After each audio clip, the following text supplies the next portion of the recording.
Começa agora o Edrincast, explorando ideias, compartilhando saberes.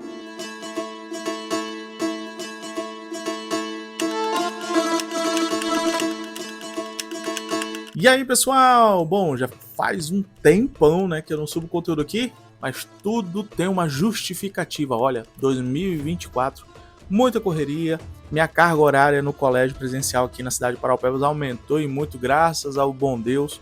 A minha participação também nas mídias sociais tomou bastante o meu tempo e o podcast ficou engavetado, ficou naquela gavetinha esperando o momento de eu subir conteúdo novamente, e eu prometo que em 2025 será diferente. Bom, aquelas resoluções que a gente faz todo final de ano, não é verdade? Mas em 2025 eu quero subir sim mais conteúdo e não ficar engavetado, gente, porque eu acredito muito nessa ferramenta poderosa que é o podcast tradicional, que é em áudio, viu? Agora tá numa moda aí da galera gravar podcast, subir vídeo no YouTube, mas o verdadeiro podcast é aqui, formato áudio. E eu estou hoje aqui trazendo um podcast que eu já gravei já tem um tempo, com o professor de filosofia lá de Redenção, professor Lindbergh, comentando sobre filosofia para quê? Eu acredito que isso vai trazer muitas reflexões para a sua vida. Enquanto eu estava editando esse vídeo, eu relembrei de muita coisa que eu estava analisando o meu decorrer do ano letivo de 2024 e, cara, como essa conversa foi incrível. Então, bote o som de ouvido, prepare o café e escute com paciência. Olha só, eu peguei 1h30 de conversa e reduzi o máximo possível para trazer o cerne do assunto, do papo, que não fica somente preso aí em filosofia para quê, mas vai englobar uma variedade, né, de aspectos da vida cotidiana. Então, não sai daí. Mais uma vez, prepare seu café, o seu suco, o seu chá ou o seu refrigerante, beba água e aproveite demais esse podcast, porque foi uma alegria enorme gravar com esse grande brother que é o professor Lindbergh, lá de Redenção, nosso professor de filosofia.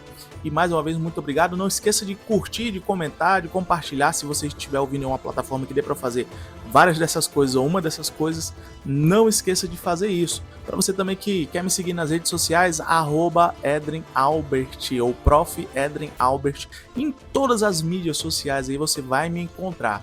@Prof. Edrin Albert. Também tem o meu site www.profedrinalbert.com.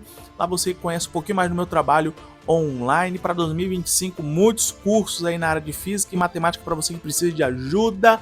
Não se esqueça também que se você comprar utilizando o link do Prof, tá? Que eu coloco lá no Instagram, tem lá na região dos status mais antigos, né, que a gente vai salvando, tem lá os links da Amazon. Se você comprar por lá, você ajuda também o Prof aqui a receber uma comissãozinha de tudo aquilo que você comprar na Amazon para me ajudar a permanecer aqui mais no mundo online. Mas vamos deixar de enrolação e vamos começar logo esse podcast que está incrível, tá? Assim, para fechar o ano de 2024 com muitas reflexões. Então é isso aí, galera. Valeu, até mais! O nosso podcast aqui, finalmente, né, voltando aí, fazendo um episódio, eu posso assim considerar, porque já tem 2 anos que eu tento trazer esse entrevistado aí, o professor, é Lindbergh ou Lindbergh? Lindbergh de Oliveira. Lindbergh de Oliveira. Pois bem, senhor Lindbergh de Oliveira, é um prazer ter o senhor aqui, professor. Dê aquela carteirada aí para os nossos ouvintes aí, antes da gente começar o nosso papo aí sobre filosofia para quê? Deixa os nossos ouvintes aí, as pessoas que estão assistindo também no YouTube, né, que vai assistir isso aqui na íntegra, conhecer um pouquinho mais de quem é o professor Lindbergh. Eu não gosto muito de dar carteirada, não. É uma falsa presunção de autoridade, mas assim, eu sou um sujeito que eu gosto de estudar muito, assim, e isso me levou a querer me formar em filosofia. Primeiro em teologia, eu comecei meus estudos lendo muito sobre teologia. Eu começo aquela guinada, eu começo estudando música, na verdade, assim. Estudei violão clássico por 2 anos, e à medida que eu tive uma experiência de conversão de forma muito marcante na minha vida, eu comecei muito a ler a Bíblia. E eu senti vontade de entender o que eu estava lendo. Né? Uhum. Eu preciso entender isso aqui melhor, né? E aí Ótimo. eu comecei a estudar teologia, assim, por conta própria. Comecei a comprar livro, comecei a ler, fazer minhas anotações. E aí eu entrei num curso, numa graduação, só Sim. que nessa brincadeira eu comecei a dialogar muito com filosofia. Foi aí que me abriu, né, o conteúdo da filosofia, e eu comecei a assimilar aquilo junto com teologia. E eu lembro que abriu uma turma em Conceição do Araguaia, né? Aí eu me ingressei, me formei, fiz umas pós aí de economia política, ciências da religião, que tá sempre na minha área aí.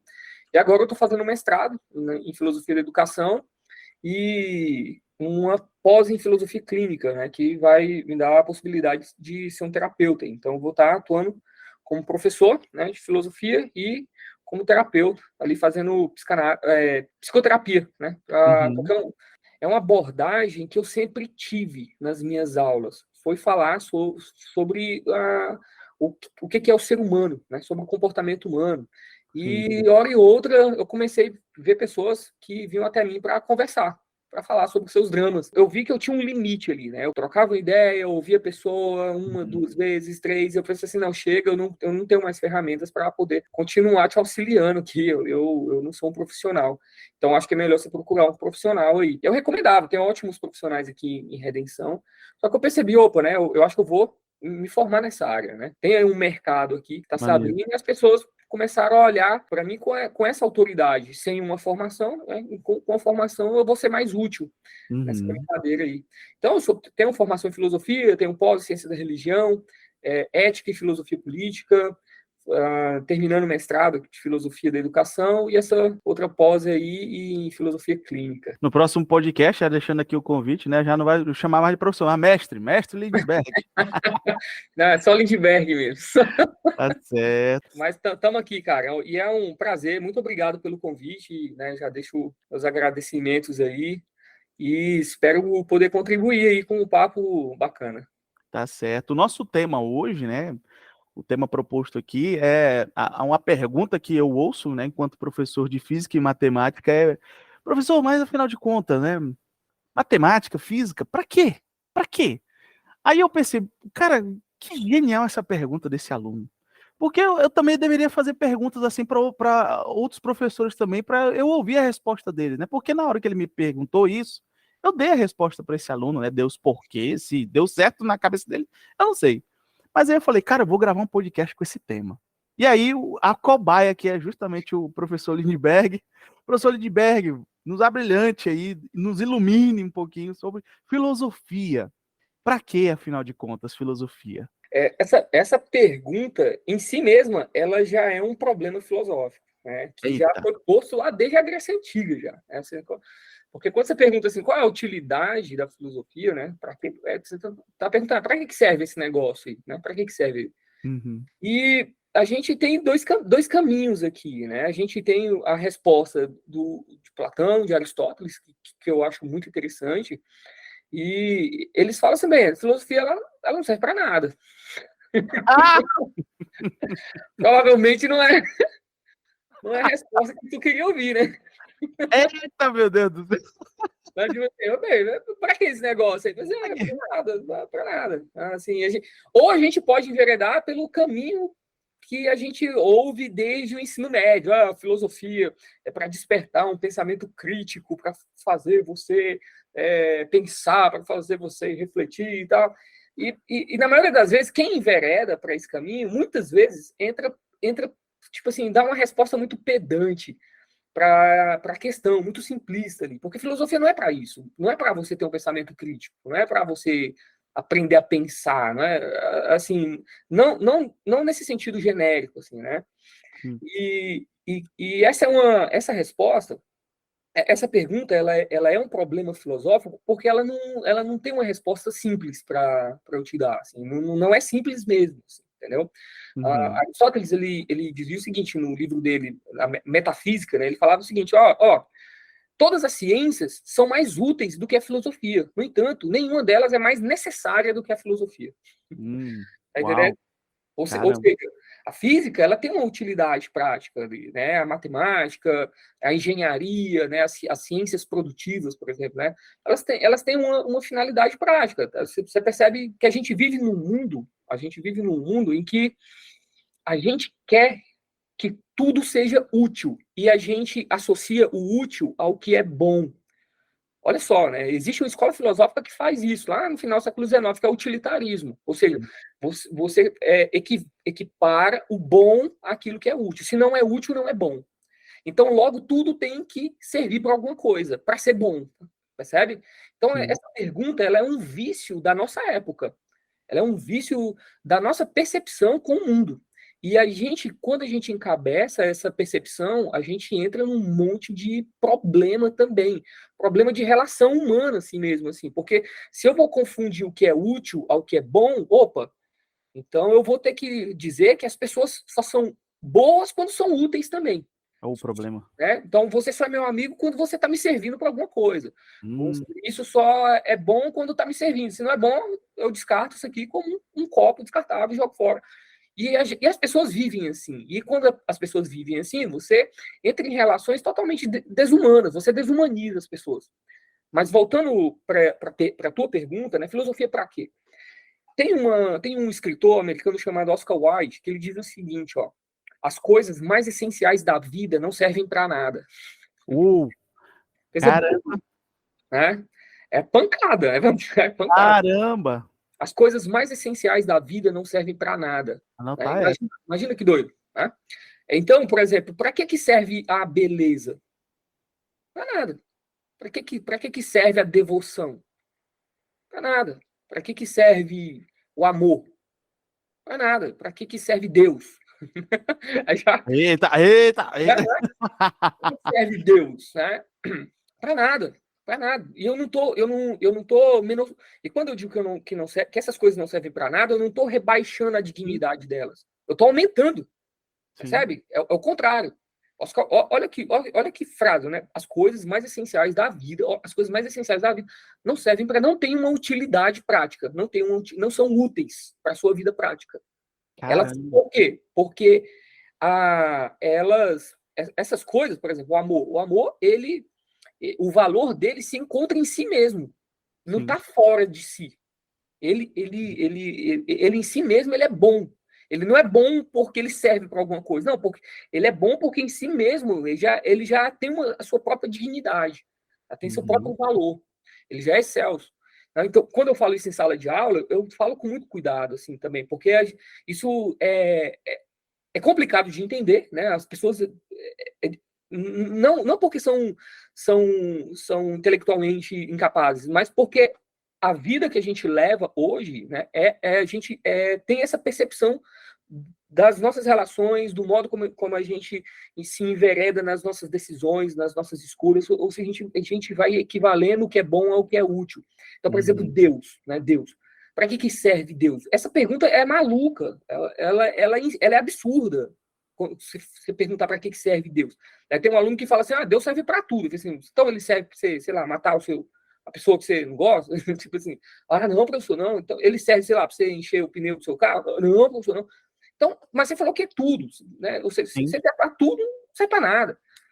Então, essa pergunta é inversa, não é eu que tenho que perguntar para que serve Deus, porque eu que sou criatura, eu que tenho que servi-lo. Né? É eu que tenho que servir, não é ele que tem que me servir, não é ele que me tem que ser útil. A relação inverteu, percebe? Sim. Então, quando eu digo que para que serve Deus, eu tô comparando Deus, sei lá, a uma empregadinha, a um Papai Noel cósmico, onde eu faço um monte de pedidos lá e faço uma campanha, e ele é obrigado a atender os meus pedidos, porque, afinal de contas, eu estou fazendo a campanha, afinal de contas, eu estou dando dízimo. Alfinetada, né, o pentecostal.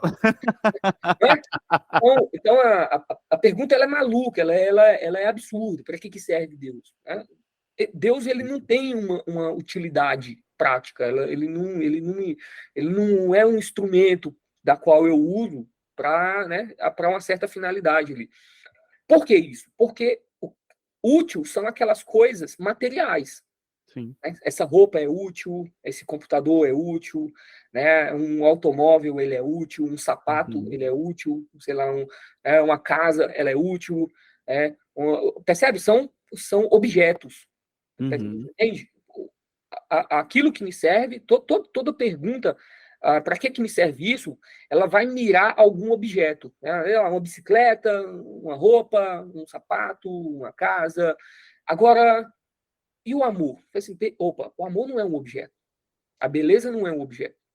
Né? Uhum. E a filosofia também não é um objeto. A filosofia é o quê? É amor à sabedoria. Percebe? A filosofia ela é uma experiência. Ela é uma experiência. Então, nesse sentido, e é só nesse sentido metafísico aqui, né? Essa resposta ela tem como base uma perspectiva metafísica da filosofia. Então, Uhum. nessa perspectiva, a filosofia ela não serve para nada. Por quê? Porque a busca da sabedoria ela esgota em si mesmo. Entendeu? Ela tem um valor em si mesmo. Essa busca eu já me deleito em si mesmo, nessa própria experiência. Percebe? Então, a busca do conhecimento, a busca da sabedoria é basicamente isso. Ela é inútil, no sentido prático, mas ela é a mais necessária de todas as experiências. E aí que você percebe que a dignidade da filosofia, ela se eleva. Quando eu falo por exemplo, quando eu falo que Deus serve para alguma coisa, eu pego Deus, né, lá da eternidade e trago ele, reduzo a dignidade dele, transformo ele num objeto que não cabe, não tem sentido isso. Eu já dei uma palestra onde eu tentei explicar isso. E aí um monte de alunos de filosofia começou a pensar, mas como assim? E totalmente indignado comigo, né? Como assim? Eu falei assim, bem, se vocês não gostaram, vai lá reclamar com Platão, né? Vai lá reclamar com Aristóteles, porque eles não tinham esse vício de percepção de achar que, né, a gente vive num mundo totalmente utilitarista. Né? Por exemplo, para que serve a vida humana? Para nada. Se eu começo a reduzir a vida humana a uma utilidade, eu vou começar a usar as pessoas como objetos. Né? E isso acontece o tempo todo. Qual é o problema? O problema é que isso acontece o tempo todo. Né? Tem aluno, já aluno perguntou assim, mas como assim, professor? Eu falei assim, quando a tua mãe falava para você lá, esse moleque serve para nada, ela estava certa. Meu Deus! Mamãe, dona Leila Fátima, a senhora estava certa. Estava certa, a vida. Imagina só, Adriano. Imagina, sei lá, sua vozinha querida, tá em coma. Ela tá servindo para alguma coisa? A gente vai desligar os aparelhos por causa disso?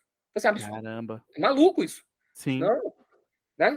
Lógico que não. Por quê? Assim, porque existe algo, né, em volta da nossa humanidade ali que eleva a nossa dignidade justamente porque a gente não tem uma finalidade utilitária.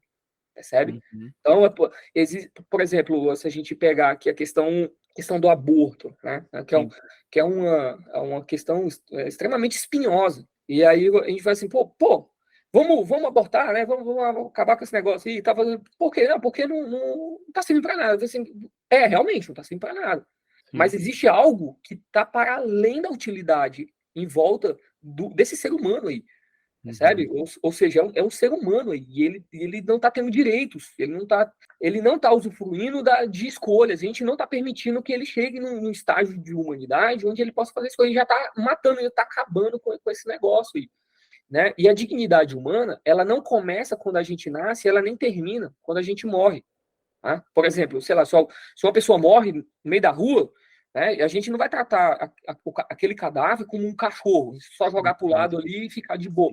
Pelo contrário, que causa horror. A gente tem os nossos rituais para tratar o ser humano quando morre.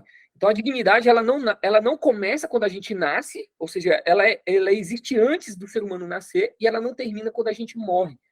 Isso é muito louco, porque tu falando isso aí sobre essa questão, né, do para além vida, eu lembro de um caso, ainda na minha graduação na Física em Redenção, que houve um assassinato logo pela manhã, chegando na UEPA, ou quando eu adentrei o portão da UEPA, eu escutei o estampido do tiro, quando eu viro para trás, um cara matando o outro. Eu vi o cara fugindo na moto, e eu cheguei perto daquela pessoa, cara, eu vi a pupila da pessoa dilatando, assim, a vida deixando a pessoa assim, eu me veio na cabeça, isso aqui era uma pessoa, cara, era o filho de alguém. Cadê os parentes desse cara? Cadê o povo dele aqui? Quem era ele? Então, cara, realmente, quando você tocou nesse assunto, professor, sobre a era do utilitarismo, Eu acho que isso pega para todos nós, né? Porque realmente a gente começa a só querer as coisas que não são úteis o tempo todo e a gente não encara a realidade de fato como ela é, que nem tudo, tudo o tempo todo vai ser útil para a nossa vida, mas é extremamente importante para nós, né? Muito Isso, legal, muito legal. isso é bom que algumas coisas não sirvam para nada, para a gente ter essa percepção para além da matéria, para além daquilo que é físico, corporal, para além daquilo que é tangível, para além daquilo que é mensurável. Por exemplo, o amor não é mensurável, não é tangível. Sim. A vida humana também não, percebe? Ou seja, são categorias para além da matéria. E quando a gente entende que você eleva a dignidade dessas coisas justamente porque elas não são úteis, ou a gente pensa, uau, opa, né? Existe um macete aqui de percepção da realidade. A realidade ela não se reduz, ela não pode ser reduzida apenas a esse universo das utilidades, nesse universo das coisas que me são úteis, porque senão eu vou começar a reduzir pessoas a coisas, eu vou começar a reduzir Deus a um Papai Noel cósmico que tem que realizar os meus desejos o tempo todo, e eu vou trocar a relação, fazendo com que ele que tem que me servir para algo e não o contrário. Não eu, como criatura, que tenho que servi-lo. Eu vou começar a prostituir a arte, porque eu começo a olhar para a beleza como algo que é útil também. Eu vou começar a colocar a devoção, esse momento, né, de devoção, como algo como uma barganha que eu tenho que fazer o tempo todo. Assim, eu só vou ter essa postura devocional enquanto Deus me abençoar, porque se não me abençoar, então nada feito aqui. Você percebe? É uma barganha. E a filosofia, ela é interpretada dessa forma justamente porque a dignidade dela se encontra numa busca do conhecimento, numa busca da sabedoria, numa busca da verdade. E essa busca, ela tem que ser enxertada de sentido na própria busca, e não no que ela vai alcançar, no objetivo prático que ela pode proporcionar. Essa própria busca, ela já me satisfaz, ela já satisfaz a minha alma ali. A minha alma, ela já tem deleite nesse processo, que é uma experiência. Ou seja, a filosofia, a própria, né, a gente pegar o termo, né, amor, a sabedoria, o que é amor? Amor é uma experiência. Certo? Ou seja, filosofia, no final das contas, é uma experiência em busca de, antes de mais nada, em busca de mim mesmo. Ou seja, a filosofia, ela começa, o primeiro passo dela é no autoconhecimento. Aí, se a gente pega Sócrates, quando ele usa aquela frase do templo de Apolo, né, conhece-te a ti mesmo, ele usa essa frase basicamente como um motor propulsor para a busca da verdade. Então, é um mergulho dentro do meu mundo interior. E à medida que eu me conheço, aí a gente começa a se desenvolver como ser humano, né? Autoconhecimento não é uma experiência que está mirando a algo que fora de mim, é algo extrínseco a mim, é algo intrínseco, algo que conhecer a ti mesmo, no fundo, né? É você aprender a se conhecer, tendo como base, né, esse mergulho no nosso mundo interior. E à medida que eu entendo esse mundo interior, eu entendo também o mundo exterior, inevitavelmente.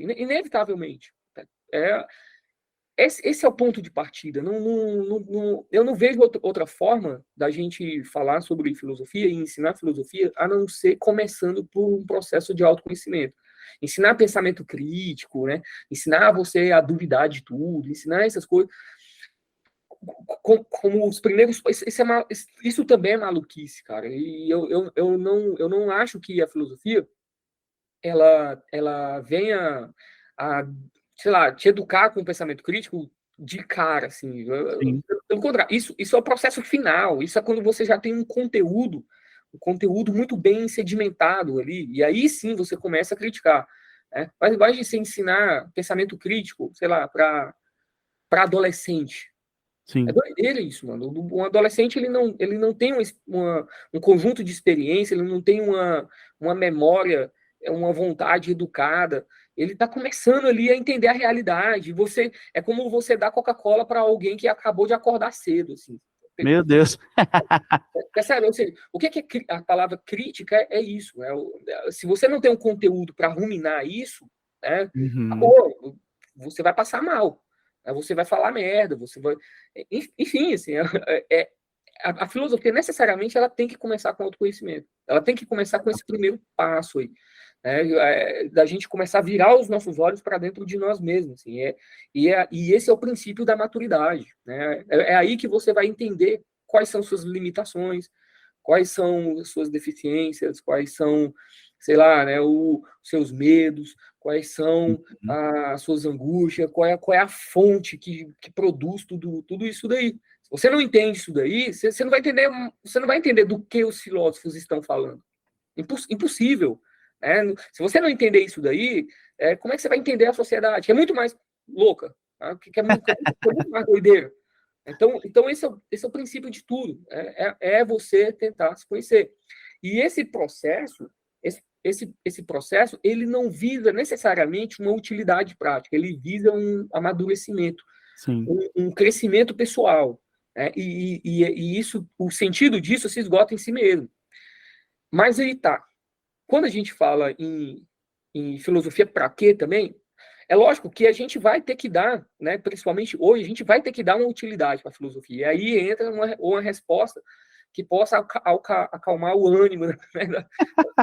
Assim, opa, né, como assim? Então, porque quando isso fica mal interpretado, vira chacota, né? O sujeito fala, não, o professor disse que não serve para nada, então tá de boa, então não precisa. Sim. De vez em quando eu solto umas pérolas assim, tipo, geometria. Tá certo que geometria tá por todos os cantos, todos os lados, a gente usa geometria para construir nossas casas, prédios e tal, mas o moleque tá lá dentro da sala de aula, não tá afim de aprender lá sobre criação de ângulos, nem nada disso aí. Professor, para que eu tenho que aprender sobre isso? Por que eu tenho que aprender sobre isso? Eu não vou usar isso na minha vida. Eu não vou usar isso na minha vida. Eu falei, pode até ser, realmente, de fato, você pode se dar muito bem na sua vida sem você precisar saber de muita coisa ou de quase nada de matemática, né? Mas para aquele aluno que quer saber, quer conhecer, vai fazer diferença, né? E aí quando a gente solta assim, não, cara, então para tu isso aqui realmente nada, nem que seja só para passar na minha prova. Aí o aluno já sai falando, o professor falou que geometria não presta para nada. Não foi isso que eu disse. Eu dei uma resposta dessa para um aluno, assim, ele indignado, entrei na sala, assim, ele indignado, professor, eu não vou usar nada desses cálculos aí na minha vida, não sei o quê, e eu lembro que a minha resposta foi basicamente assim, não, é verdade, provavelmente você não vai usar isso na sua vida, mas tem uma questão aqui, se você deixa de aprender isso, se você deixa de aprender as complexidades de um raciocínio lógico, né, você, lá na frente, vai ser incapaz de resolver problemas que são muito mais complexos. Então, aqui você está tendo a oportunidade de realmente, né, resolver uma raiz quadrada, resolver uma equação de primeiro grau, resolver um monte de cálculos aí que vai treinar a tua mente para te preparar para fazer relações lógicas lá na frente, na tua vida, que são muito mais complexas. E que se você não aprender isso agora, você vai chegar lá na frente como um idiota. Então é bom que tu aprenda aqui, mesmo que tu não use necessariamente esses cálculos em algum momento da tua vida. Mas você aprender esses cálculos agora, né, vai fazer com que, ou seja, a nossa mente, ela tem uma neuroplasticidade. Então, você expande isso um pouco, você expande o teu conhecimento. E isso é benéfico para você. Né? Então, tu tem uma escolha aqui. Né? Ou tu aprende isso aqui de forma séria e percebendo justamente isso, né, que tu está expandindo aqui, mesmo sabendo que você não vai necessariamente usar, né? Tu não vai chegar na entrevista de emprego e o cara vai te perguntar lá, né? Faz aqui para mim essa equação do primeiro grau aqui. Verdade. Não vai, isso não vai acontecer nunca. No entanto, né, é bom tu aprender isso aqui, por mais que tu esqueça depois, mas é bom que tu, pelo menos, fale para si mesmo, eu aprendi, eu resolvi isso na prova, eu tirei uma nota boa e passei.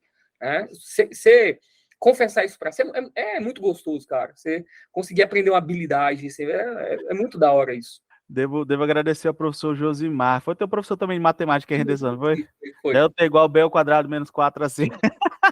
Até hoje, só para dar aula, mano. Até hoje, na minha vida prática, até hoje, eu como professor de matemática, realmente aí eu dou razão para os alunos. Até hoje, cara. Até hoje, Bhaskara, mas só para dar aula mesmo. Só para dar aula. Muito bem, Josimar figura. É, figuraça. Cara, o que me marcou mais na primeira fala foi a questão do utilitarismo, né? Só é bom se me é útil, né? E os alunos pensam isso para física, para matemática, para biologia, para tudo, para absurdamente tudo, né? Isso, exatamente. E a gente, enquanto professor, docente, também tem assuntos. Eu falo para os meus alunos, eu não gosto de tudo na matemática, eu não gosto de tudo na física. Tem coisa que não me apetece mesmo, que não. Mas eu tive que aprender que fosse para passar na prova. Por quê? Porque ao exercitar o pensamento, né, na área das exatas, eu me torno mais capacitado a pensar matematicamente, a pensar fisicamente, né? Eu gosto de utilizar. Aí o senhor me disse se eu estou mais ou menos no caminho certo, a usar a analogia da academia, né? Que não é criação minha, eu roubei do professor Clóvis de Barros, a quem eu admiro muito também. Que você não vai à academia, faz exercícios e ao terminar carrega os pesos para casa. Mas depois de dias de sessões e sessões intermináveis de exercício, você começa a ter um corpo mais capaz de fazer execuções com pesos cada vez maiores, né? Perfeito, perfeito. Então, ao refletir, seja física, matemática, biologia, refletir sobre esses temas e se expor a esses conhecimentos, talvez eles não vão fazer talvez mais parte da sua vida lá na frente, mas de alguma forma exercitar mentalmente para essas áreas te darão a musculatura, entre aspas, né, ou a habilidade de pensar melhor, seja na biologia, na química, na física, na matemática, na filosofia. Então, estou muito mais do que, isso me é útil, me será útil no futuro, é eu perceber que eu estou ali fazendo um exercício mental que me permitirá pensar melhor no futuro, né? Que inclusive essa é a tese do professor Clóvis, né? Não, Então, mas essa questão, os americanos ele tem um termo, uma frase muito interessante, que é o seguinte: se você não usa, você perde. Se você não usa, ótimo. você perde. Né? Então, por exemplo, vamos pegar aí o exemplo do atleta. Né? O atleta ele corre 30 quilômetros por dia. Todo dia, 30 quilômetros, tá treinando, alta performance, o cara é muito bom. E se ele para de treinar, para de correr durante 3 meses, ele não vai, quando ele voltar a correr, será impossível dele correr os mesmos 30 quilômetros que ele tinha. Né? Porque ele vai perder massa, vai perder condicionamento, vai engordar, aí aconteceu um monte de transformações ali que ele, né, não vai ser mais capaz de fazer aquilo no mesmo ritmo. Então, se você não usa, você perde. E com o nosso cérebro, é a mesma coisa. Né? É a mesma coisa. Se você não lê, se você não estuda, se você não está aberto para tentar refletir, entender a realidade, tudo mais, tal, você vai perder. Você vai pensar de forma deficiente, você vai ter um vocabulário cada vez mais minúsculo, e se você tem um vocabulário, se você tem um repertório de palavras cada vez mais minúsculo, você está suscetível a ser manipulado o tempo todo. Você não vai se entender, né? Ou seja, é o que eu encontro um monte de gente todo dia com um monte de sentimentos complexos ali que eu pergunto, tá, o que você está sentindo? A pessoa não tem palavra. Não sabe nem expressar. Não sabe, exato, não sabe. E o pessoa, cada vez, você fica preso numa bolha minúscula ali, né? E você vai ser manipulado, consequentemente, entendeu? Então, a comparação com a academia é a clássica, na verdade, né? Assim, ou seja, as pessoas, elas têm, muitas vezes, esse gatilho para estudar. Vou estudar. E aí começa a comprar um monte de livro louco, começa a querer ver um monte de conteúdo, e aí para uma semana depois. Assim, não, tá errado, né? Ou seja, você tem que começar devagarzinho. Aí a questão, você vai para academia, você começa devagarzinho. Devagarzinho. Com tranquilidade, na maciota ali. Por quê? Porque o resultado é sempre a longo prazo. É sempre a longo prazo. Aí, palavrinha que os alunos não gostam de ouvir. Qualquer aluno de qualquer idade. Porque o jovem, ele é incapaz de conseguir projetar a vida dele para o futuro. Ele é incapaz disso. Ele é incapaz de pensar assim, o que eu vou... E aí entra o autoconhecimento. É aí que entra. Por quê? Porque não tem autoconhecimento. Porque você responder quem sou eu é muito difícil. Eita. É muito complicado, né? É muito complicado. E se você não sabe quem é você não sabe o que você quer. E se você não sabe o que você quer, você não sabe onde você quer chegar. São as 3 perguntas, provavelmente são as 3 perguntas mais importantes da vida, né? Repete aí para os ouvintes aí, para a galera que tá vendo. Quem é você, né? O que você quer e onde você quer chegar. Ou seja, não tem como você pular etapa. Não tem como você saber onde você quer chegar se você não sabe quem você é. É impossível. Então a gente tem uma sociedade aí onde as pessoas não sabem quem são. E por não saber quem são, fazem escolhas erradas o tempo todo. Decidem de forma errada o tempo todo. E se dão mal o tempo todo por fazer essas decisões, essas escolhas equivocadas, que não é compatível com o que ela é de fato ali, né? Porque ela não parou nenhum momento para pensar assim, poxa, quem sou eu? Por que eu comprei isso? Por que eu estou sentindo isso? Por que eu escolhi desse jeito? Por que eu tenho tanto medo? Entendeu? E se essas perguntas elas não são respondidas, você vai viver uma vida que você precisa mentir o tempo todo. Você precisa mentir sobre você tem que pôr uma máscara, e aí no meio de todo mundo você é confiante, mas você é um bosta, entendeu? Quando você sabe, você põe a cabeça no travesseiro, você sabe que você é um bosta, cheio de medo, todo inseguro. E as pessoas são assim, entendeu? Assim, a menina mais linda, entendeu? É insegura, tem um monte de trauma, tem um monte de medo. O sujeito mais bombado, mais marombeiro, porque não se conhece, porque não sabe quem é, porque não sabe o que quer. Se você não sabe o que quer também, você não sabe onde você quer chegar. E aí você tem um jovem lá no ensino médio, né, que você fala assim, onde vocês querem chegar? Mas tá errado. Essa pergunta, ela pulou um monte de etapa ali. O que você quer ser quando quer ser? Tá errado. Eles não vão saber mesmo. E aí eu tenho que lidar com um monte de aluno lá na faculdade, onde estuda, sei lá, 3, 4 anos, e no final eles falam, poxa, professor, não é bem isso que eu quero. Eu falo assim, caramba, velho, você esperou 4 anos para saber disso. Você esperou 4 anos para entender que não é isso que você quer, que você não é feliz aqui nesse negócio, né? 4 anos para decidir isso, 4 anos infeliz aqui dentro, achando que estava fazendo alguma coisa promissora e nada. Então, é o tempo todo lidando com gente assim, sabe? Assim, e aí a filosofia, se a gente for pegar uma utilidade aqui para ela, assim, seria isso. Né? Seria, antes de mais nada, formar personalidade. Né? Então, e aqui entra a segunda resposta. Né? Para que filosofia? Para formação de personalidade. Formação de personalidade. Fazer as pessoas amadurecer. Fazer as pessoas crescer. Crescer no sentido de... Né, não é só envelhecer. É virar adulto, gente grande ali, com a percepção de que o que você tem que fazer deve ser feito, tem que ser feito. Você precisa cumprir o seu dever. Então, e aí eu vou nos antigos novamente, assim, Sócrates é esse sujeito que ele está falando o tempo todo sobre isso. Ele está falando o tempo todo sobre virtude, por exemplo. Né? Tá perguntando o que é coragem, o que é temperança, né? O que é virtude, o porquê isso é benéfico para o ser humano. O porquê é benéfico você ser uma pessoa que está o tempo todo disposto a suportar o infortúnio, o desconforto, né? Tolerar o desconforto. Porque cultivar a virtude é isso. Cultivar a virtude é você estar disposto a cumprir o seu dever e a suportar o desconforto desse processo. Porque não é fácil. Não é fácil uma pessoa ser corajosa. Né? Incorporar essa virtude da coragem na sua personalidade ao ponto de que você ser corajoso naturalmente, porque o sujeito corajoso não precisa se esforçar para ser corajoso, ele simplesmente é corajoso. Sim. Ele simplesmente está disposto a se sacrificar por algumas questões, por algumas pessoas. Né?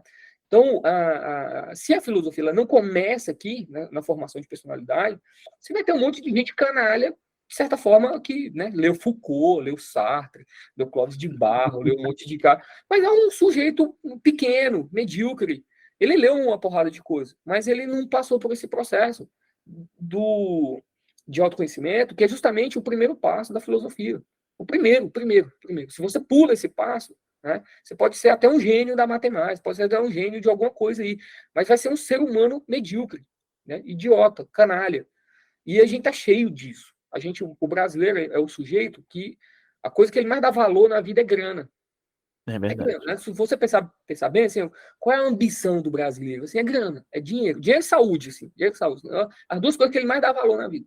Assim, e o mundo interior é um lixo, é uma carniça. Entende?